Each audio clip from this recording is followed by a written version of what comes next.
Clark Retirement Community is located in Grand Rapids, Michigan. We have over 400 residents that are part of our continuum of care. We are currently doing our Montessori program in our assisted living community. In May of 2015, our board adopted a strategic plan that was about a year and a half in the making, and an instrumental part of that strategic plan was around dementia and the dementia services we provide here and our commitment to dementia services out in the community. I was invited to attend a think tank in Washington, D.C., put on by Leading Age, the national organization, and that's when I met Jennifer Brush and heard her speak on this thing called Montessori for older adults with dementia.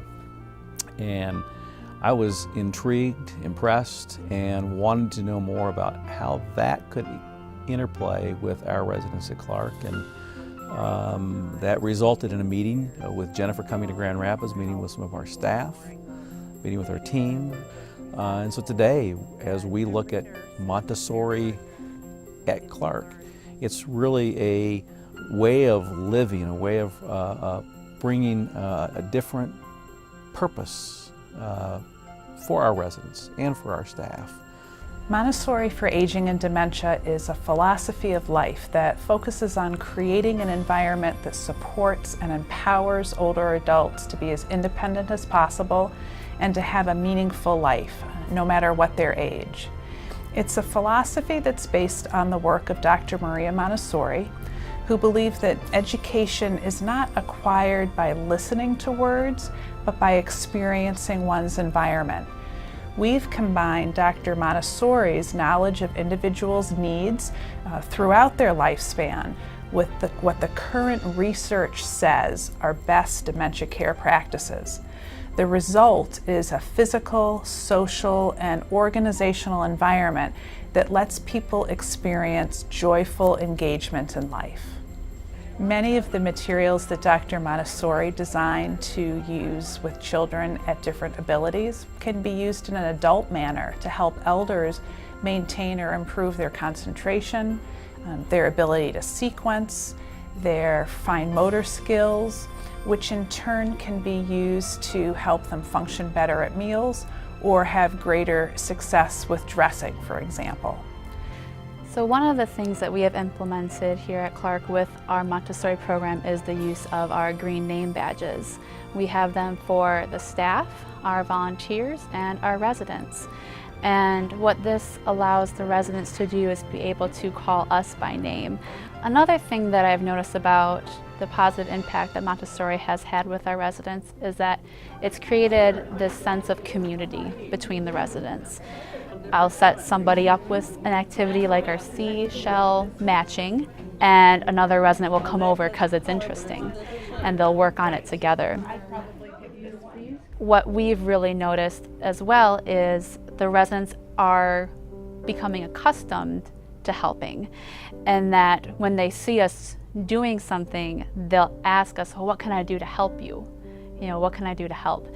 And so it's been really exciting to see that change in them to say it's okay to help. They look forward to getting up in the morning and going to tend to their gardens. They're caregivers, you know. When they didn't have me to care for anymore, they put all their love into their pets and their plants. And having the plants to be something to care for and to love has been wonderful for them. Getting out every day and working in a garden and bending down and plucking dead flowers, and not only is it mentally good for him, but it's physical exercise that he wasn't getting. Another thing that I've been working on with staff, especially in the morning time, we find that our residents, after we're assisting them getting up in the day, is they have a lot of downtime. One of the things I remind them is there's lots of activities that are out from Montessori that they could get them started on. Folding the clothes is one of the favorite things of residents to do right now, and it's something that staff can easily get them set up with and start the process, show them what they're doing, and they will do that.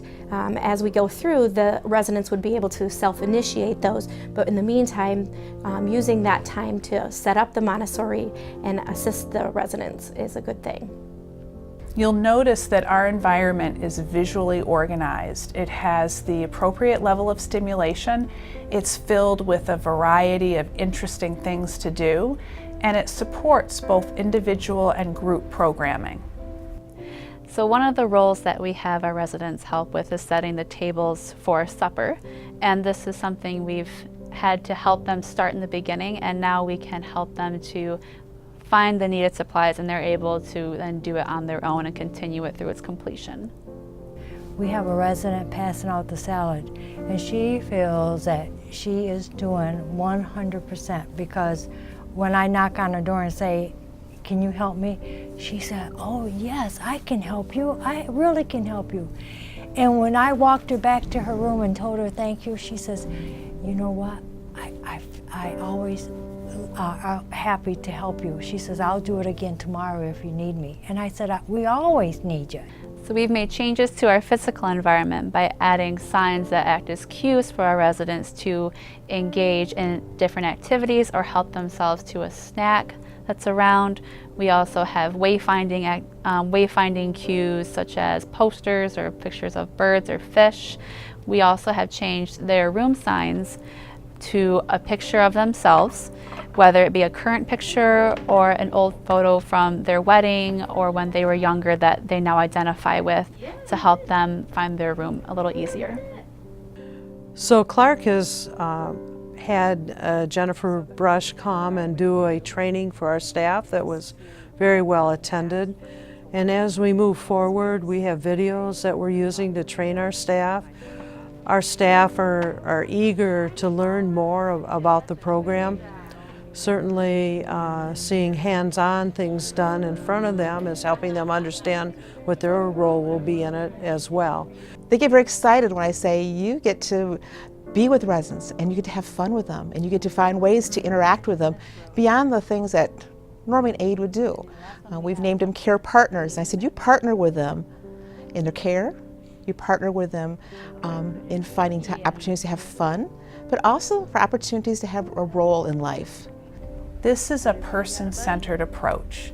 We learn as much as we can about the person's abilities, interests, needs, preferences, and then we collaborate with them to find ways to enable them to contribute to their community just as they did before they were living with dementia. This whole program gives a resident a life, you know, and that's what they need. They needed something, and now they have it.